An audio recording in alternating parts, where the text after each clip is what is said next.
So hey guys WhatsApp and welcome to my show. আর guys আজকের সত্যি বলতে গেলে সেটা ছিল, হ্যাঁ প্রচুর এন্টারটেনিং ছিল সেটা তো বটেই, তার উপর আবার আজকে ভ্যালেন্টাইন্স ডে স্পেশাল বলে কথা, তো একটু মাখো মাখো ব্যাপার তো হবে। হ্যাঁ মিজ আর মাইনাসের কিসিং তো আমরা প্রত্যেক এপিসোডেই দেখতে পাই, বাট এনিওয়ে গাইস আজকের শো স্টার্টিংই করেছিল গাইস ববি ল্যাশলি। আর সত্যি বলতে গেলে এটা ববি ল্যাশলি নয়, মানে ফার্স্টে তো ববি ল্যাশলি স্টার্ট করেছিল এমনি প্রোমো, যাকে বলতে গেলে আমি উড়িয়ে দেবো সবকে এরকম জায়গায় বলতে গেলে। তারপরে গাইস ধীরে ধীরে মানে সমস্ত রেসলাররা আসে, এটা খুবই স্বাভাবিক। আমার দেখে মনে হচ্ছিল হ্যাঁ ভাই মানে এলিমিনেশন চেম্বারের আগের স্বাভাবিক ব্যাপার, রতে তো একটুখানি তো হবেই, মানে সমস্ত কম্পিটিটার্সরা মানে একে অপরকে ফেস করবে, একটু চাটন পাটন দেবে। কিন্তু গাইস ব্রক লেসনার তেমনভাবে কোনো চাটুনি দেয়নি। নর্মালি ববি লেসলি এখানে বলছিল যে আমি আবার হারিয়ে দেবো ব্রক লেসনারকে, ও কিচ্ছু করতে পারবে না। কিন্তু ব্রক লেসনার আসে এখানে ভাই অস্টিন থিওরিকে বলে নে আমার সমস্ত ড্রেস ধর, তুই আমার টুপি ধর। আর ভাই যখন ববি লেসলি মানে ওখানে তো ভাই তাকিয়ে আছে, কিন্তু ব্রক লেসনার যখন অস্টিন থিওরিকে এই টুপিটা পরাচ্ছিল ভাই পুরো মুখই ঢাকা হয়ে গেছে। তারপরে তো নর্মালি গাইস ববি ল্যাশলি আর ব্রক লেসনার তো ফেস অফ করছিল, কিন্তু এখানে অস্টিন থিওরির একটুখানি গরম বেশি চড়ে গেছিলো ভাই, ব্রক লেসনারের ওপর চড়ার চেষ্টা করেছে। আর তারপরে তো ভাই হয়ে গেল সমস্ত কিছু। সব থেকে ইন্টারেস্টিং লেগেছে ভাই যখন ব্রক লেসনার মানে কি বলবো ভাই জার্মান সুপ্লেক্সটা অস্টিন থিওরিকে দিল, ভাই সবাই দৌড়ে পালিয়ে গেল। আর সব থেকে ইন্টারেস্টিং ভাই যদি তুমি দেখো তাহলে তুমি দেখতে পাবে ভাই ওখানে রিডল গাইস, রিডল যেরকমভাবে লাভ দিয়েছিল না, যেন মনে হচ্ছিল ভাই নোয়া ভাই আমি নদীতে ঝাঁপ মারি এরকম জায়গা বলতে গেলে। বাট হ্যাঁ ওভারঅল সিনটা কিন্তু সেটা ছিল, মানে সবাই সটকে গেছে যাকে বলতে গেলে। আর লাস্টে তো ভাই এখানে দেখতেই পাওয়া যায় মানে ব্রক লেসনার তো পুরো ধুয়ে দিয়েছে অস্টিন থিওরিকে with an F5, and F5 দেওয়ার পরে ভাই অস্টিন থিওরির মোবাইল দিয়েই ভাই অস্টিন থিওরির সেলফি তুলেছে ওরকমভাবে।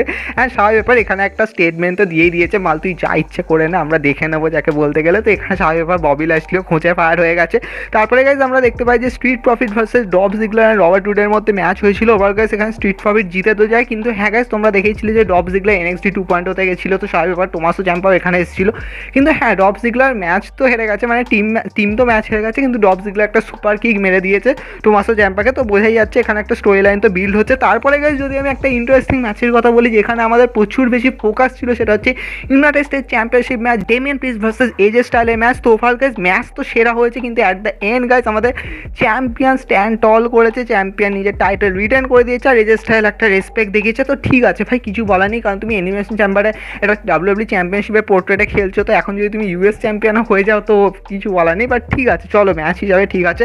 তারপরে গাইজ আমরা দেখতে পাই গাইজ ওমসের ডমিনেশন। তো স্বাভাবিক গাইজ ওমস একদম ধুয়ে দেয় যাকে বলতে গেলে সেড্রিক আলেকজান্ডার আর সেন্ট্রাল বেঞ্জামিনকে ইন 2-on-1 হ্যান্ডিক্যাপ ম্যাচ যাকে বলতে গেলে সিচুয়েশন ছিল। আর তারপরে গাইজ আমরা দেখতে পাই ফাইনালি কন্ট্রাক্ট সাইনিং হচ্ছিল গাইজ বেকি লিচ আর লিটার মধ্যে। আর গাইজ বেকি লিচ মানে এমন কিছু বলছে যে আমি তো তোমাকে মানে চাইল্ডহুড হিরোইন ভাবতাম, মানে লিড মডেল ভাবতাম, কিন্তু তুমি আমাকে আগের দিন যা করেছো আমি মেনে নিতে পারি না। তো এরকমভাবে গাইজ ইমোশনাল অত্যাচার যাকে বলে করছিল।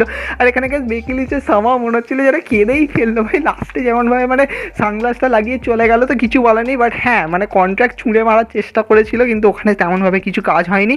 অ্যান্ড তারপরে গাইজ আমরা দেখতে পেয়েছিলাম একটা গান্টলেট ম্যাচ। তো নর্মালি গাইজ এরকম দেখে থাকবে এলিমিনেশন চেম্বারে আগে আগে সমস্ত মানে প্রত্যেকবারই হয়ে থাকে যে যে মানে জিতবে সে লাস্টে এন্ট্রি করে, যেমন তোমার লাস্ট ইয়ার দেখেছিলে সে মাস জিতেছিল। তো এখানেও গাইজ স্বাভাবিক ব্যাপার, কিন্তু হ্যাঁ রিয়া রিপ্লি যথেষ্ট ভালো পারফরমেন্স দিয়েছিল। ইভেন গাইজ রিপটাইড লাগিয়েছিল যখন গাইজ মানে কি বলবো ডু ড্রপকে, তো সেটাও গাইজ গ্রেটেস্ট ছিল। And at the end guys আমরা দেখতে পেয়েছিলাম যখন লাস্টে বিয়াঙ্কা বেলার এলো, আর নর্মালি গাইজ বিয়াঙ্কা বেলার আর রিয়া রিপ্লির ভাই সিঙ্গেল ম্যাচ বানিয়ে দাও, সেটাই গাইজ গ্রেটেস্ট হয়। বাট স্টিল গাইজ রিয়া রিপ্লি এখানে যথেষ্ট বেশি টায়ার্ড ছিল, তো আর কী করবে গাইজ এখানে আর ম্যাচ বেশি ভালোভাবে টানতে পারেনি। তো স্বাভাবিক ব্যাপার গাইজ এখানে রিয়া রিপ্লি হেরে যায়। তো গাইজ বিয়াঙ্কা বেলার গাইজ লাস্টে এন্ট্রি করতে চলেছে বলে কথা। তো ঠিক আছে ভাই তারপরে আমরা দেখতে পাই Alpha Academy versus Rey Mysterio আর ডমিনিক মিস্টেরিওর ম্যাচ হয়েছিল গাইজ। ওভারঅল গাইজ ম্যাচ যাই ইচ্ছেই হোক, কিন্তু মিডিলে গাইজ মিজ আর মাইরিস ছিল, আর ওখানে মানে খেলা খেলে দিয়েছে আগে বলতে গেলে লাস্টে।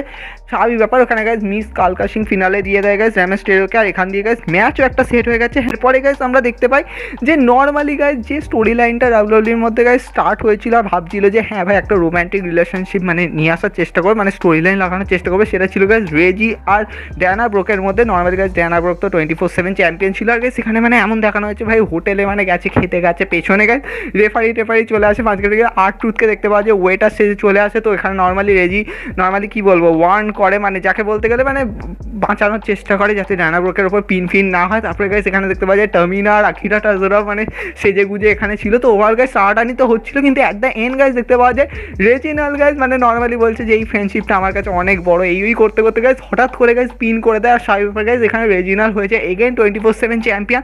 তো কিছু বলা নেই ভাই, মানে খুবই সাধারণভাবে এখানে মানে ঝোল মাখামাখি চলছে। আর তারপরে গাইস আমরা দেখতে পাই আলেক্সা ব্লিসের গাইস পুরো চেঞ্জেস হয়ে গেছে, আর ডক্টর বলছে যে তুমি এখন পরিপূর্ণ সুস্থ হয়ে গেছো। আর তারপরে গাইস কি দেখতে পাওয়া যায় ভাই, এটা তো আমি প্রেডিক্ট করেছিলাম গাইস, তোমরা দেখে থাকবে। আমি অনেক দিন আগে একটা ভিডিওতে বলেছি, নর্মালি প্রচুর জন বলছে নাকি বেলি আসবে, আস্কা আসবে, কিন্তু আমি বলেছিলাম যে ভাই আস্কা বেলি তো এখনো পর্যন্ত কোথাও নেই, কিন্তু স্টিল গাইস এখানে আলেক্সা ব্লিসকে এই জন্যই রেডি করা হচ্ছে যাতে এই ম্যাচে ঢোকানো যায়। আর guys Alexa Bliss finally guys ম্যাচে ঢুকে গেছে। তোমরা ভাবতে পারছো ভাই কি বলবো ভাই, এলিমিনেশন চ্যাম্পিয়নের final spot guys Alexa Bliss পেয়ে গেছে। আর আমি ভাবছিলাম ভাই কী হচ্ছে ভাই, বেলি এত মানে টিজ করছে ভাই, কিছু হচ্ছে না। অ্যান্ড গাইস নর্মালি আর গাইস আমরা আরেকটা জিনিসও গাইস রয়ের মধ্যে দেখতে পাই, সেটা হচ্ছে RK ব্রোগা পার্টি, বা বলতে গেলে ব্রোগা পার্টি, যেটা মানে রেন্ডি অর্টন আর রিডেল মিলে। নর্মালি রেন্ডি অর্টন তো ছিলই না। আর নর্মালি আমি বুঝতে পারছি না ভাই তাহলে এই ম্যাচটা কোথায় হবে, তাহলে কি এলিমিনেশন চ্যাম্বারের মধ্যেই ম্যাচ হবে? কিন্তু আমি জানি না ভাই, এলিমিনেশন চ্যাম্বারের মধ্যে ম্যাচ এখনও পর্যন্ত ডিক্লেয়ার তো হয়নি যে আলফা একাডেমি ভার্সেস RK ব্রোর মধ্যে ম্যাচ হয় বলে। কিন্তু হ্যাঁ, রিডেল তো আবার এলিমিনেশন চ্যাম্বার কমপ্লিট করবে না, তাই জন্য আমার মনে হয় না ওই যে ওখানে ম্যাচ হবে বলে। বাট এনিওয়ে গাইস নর্মালি পার্টির মধ্যে তো অনেকেই ছিল, দেখতেই পাচ্ছ স্ট্রিট প্রফিট ছিল, তারপর এখানে কমান্ডার আজিজ, তারপর এখানে অ্যাপোলো ক্রুজ ছিল। But at the end guys ওখানে রিডেল গান গাইতে গেছিলো, কিন্তু ওখানে অ্যাটাক করে দেয়, সাইবার এখানে পার্টি ডিস্ট্রয় হয়ে যায়, যাকে বলতে গেলে দেয়ার নো ডাউট। গাইস রয়ের মধ্যে আরও একটা ইন্টারেস্টিং ব্যাপার হয়েছে, সেটা হচ্ছে guys Kevin once. Guys Kevin once normally এমনভাবে মানে কি বলবো, মানে একদম পুরো নিঃস্ব হয়ে গেছে, যাকে বলতে গেলে। নর্মালি ওকে তো ভাই এলিমিনেশনে আমরা স্পট দেওয়া হয়নি। ইভেন গাইস বলা হয়েছে রাসেল মিনিয়াতেও নাকি চান্স পাবে না, সেটাকে নিয়ে নাকি খেপে গিয়ে কেভিন ওন্স বলেছে আমি মানে টেক্সাসকে পছন্দ করি না, হ্যান ত্যান, মানে টেক্সাসকে নিয়ে প্রচুর কিছু খারাপ বলে গেছে। তো এটা কি কোনো কিছু টিজ করতে চলেছে? তো সেটাকে নিয়েই কথা বলবো এরপরে। দ্য এন্ড গাইজ আমাদের মেন ইভেন্ট ছিল গাইজ, যারা রাসেল মিনিয়ায় ফাইট করেছে WWE চ্যাম্পিয়নশিপের জন্য এক্সট্রিম রুলসে স্টিল কেজ ম্যাচের মধ্যে ফাইট করেছে গাইজ, তাদেরকে আবার নিয়ে আসা হয়েছে। আর হ্যাঁ গাইজ WWE বলছিল যে এটা লাস্ট ম্যাচ নাকি এদের মধ্যে 2015 হয়েছে। বাট এনিওয়ে গাইজ ছেড়ে দাও, আজকে গাইজ সেথ রলিন্স আর র্যান্ডি অর্টনের মধ্যে ম্যাচ তো হয়েছে। ওভার গাইজ ম্যাচ নিয়ে কিছু বলার নেই। But at the end guys আমরা দেখতে পাই যে স্বাভাবিক ব্যাপার, যখন র্যান্ডি অর্টন সেথ রলিন্সকে আর কেউ মেরে দেয়, একদম ভাই র্যান্ডি অর্টন মানে পুরো খোঁচে ফায়ার হয়ে আর কেউ মেরেছিল। আর ওই টাইমে গাইজ সাডেনলি আমাদের চলে আসে হচ্ছে আলফা একাডেমি। ওখানে গাইজ রিটেলও একটুখানি চেষ্টা করেছিল আলফা একাডেমিকে আটকাতে, কিন্তু 2-1 সিচুয়েশন বুঝতেই পারছো, রেন্ডি অর্টনের সহ আটকানোর চেষ্টা করে, কিন্তু যখনই রিংয়ের মধ্যে ঢোকে তখনই পেয়ে যায় একটা স্টম্প। আর স্বাভাবিক এখানে সেথ রলিন্স তো ভাই মেন ইভেন্ট জিতে নেয়, যাকে বলতে গেলে। তো there no doubt guys overall guys ভালোই হয়েছে। আর হ্যাঁ, শুরুর যা সেগমেন্ট হয়েছে আমার মনে হয় ভাই, হ্যাঁ ভাই তোমরা এলিমিনেশন চ্যাম্পিয়নের আগে যেটা দেখিয়েছো সেটা ভাই পুরো রাসেলমেনিয়া ফিলিং, যাকে বলতে গেলে। দেয়ার নো ডাউট ভাই ওভারঅল বলা যেতে পারে হ্যাঁ যথেষ্ট ভালো হয়েছে। এরপরে গাইজ যদি আমি আদার নিউজের কথা বলি, তাহলে গাইজ অলরেডি প্রচুর নিউজ চলে এসেছে। তো ফার্স্ট অফ অল তো গাইজ বলে যে তোমরা সবাই জানো যে স্ম্যাকডাউন টেপ হয়ে গেছে, কিন্তু গাইজ স্ম্যাকডাউনের মধ্যে একটা বচ হয়েছে, সেটা হয়েছে গাইজ ওই কন্ট্রাক্ট সাইনের মধ্যে, যেখানে গাইজ রন্ডা রোজি শার্লেট ফ্লেয়ারের মাথা ঠুকে দিয়েছিল, ওই জায়গায় একটা বচ হয়েছে। তো আমার মনে হচ্ছে ভাই নর্মালি WWE রিপোর্টে বলছে নাকি ওটা নাকি কাট করে দেওয়া হবে, মানে ওই বচের জায়গাটা নর্মালি তো রেকর্ড করে না, তো ওই জায়গাটা হয়তো কাট করে দেবে, হয়তো ওখানটা দেখা যাবে না। কিন্তু হ্যাঁ ওখানে ভাই মাথা টোকার জায়গাটা যেন মনে হচ্ছিল আগে মাথা টেনেছে তারপরে মাথা গিয়ে পড়েছে, এরকম জায়গায় বলতে গেলে।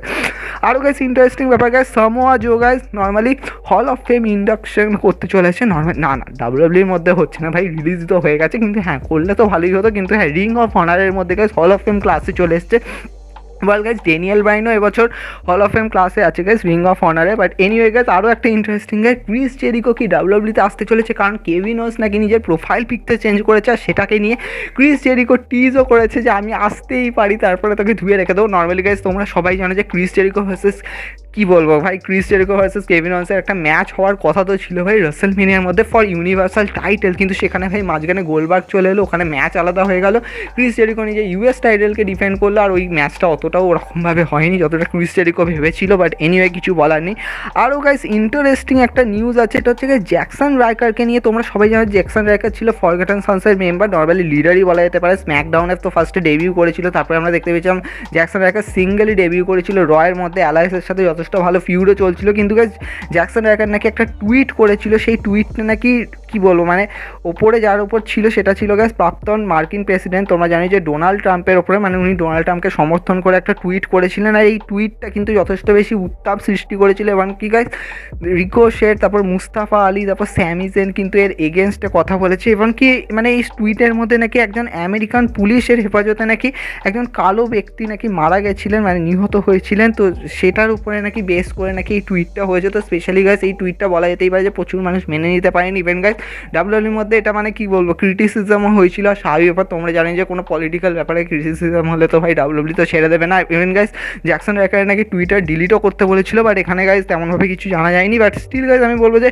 হতে পারে ভাই এরকম প্রচুর কারণ তো থাকেই যার জন্য হয়তো মানে এরকম জিনিস হয়ে যায়, বাট স্টিল গাইজ এখানে মানে কিছু জিনিসই স্পষ্ট নয়, তাই জন্য কিছুই বলা যাচ্ছে না। অ্যান্ড গাইজ আরেকটা নিউজ সামনে এসেছে, সেটা হচ্ছে guys Steve Austin. Guys Stone Cold Steve Austin কি তাহলে ডাব্লিউডাব্লিউতে আবার রিটার্ন করতে চলেছে? কারণ গাইজ প্রচুর জায়গায় রিপোর্ট বেরিয়ে গেছে। ইভেন গাইজ রিপোর্ট নয় guys, Stone Cold Steve Austin already স্টার্টও করে দিয়েছে রিংয়ে প্র্যাকটিস করা, মানে ভাবতে পারছো। আর গাইজ এটা কি কোনোভাবে টিজ করছে? কারণ কেভিন ওস আজকে রতে মানে টেক্সাসকে নিয়ে প্রচুর খারাপ কিছু বলছিল, ডেলাসকে নিয়ে, তো স্বাভাবিক ব্যাপার গাইজ রাসেলমেনিয়া 38 টেক্সাসে হতে চলেছে, তো তাহলে কি guys Stone Cold Steve Austin আসতে চলেছে। আর গাইজ এই রাইভেলিটা যদি ক্রিয়েট হয় তাহলে কিন্তু যথেষ্ট বেশি গ্রেটেস্ট হবে, the Stunner versus Stunner, they are no doubt ভাই যথেষ্ট বেশি ইন্টারেস্টিং হবে, তো আমার তো তাই মনে হচ্ছে। বাট হ্যাঁ এটাকে কিন্তু ধীরে ধীরে তাহলে বিল্ড করতে হবে, এখন কীভাবে বিল্ড হবে তো ধীরে ধীরে দেখা যাক। কিন্তু হ্যাঁ স্টোন কোল্ড আর কেভিন ওসের ম্যাচের থেকেও বড় ব্যাপার ভাই স্টোন কোল্ড রিটার্ন করতে চলছে, মানে এমন একটা মানুষ যে মানে শুধুমাত্র স্টানার মেরে মেরেই ভাই এত বছর মানে কি বলবো দর্শককে এন্টারটেন করে এসছে। একটা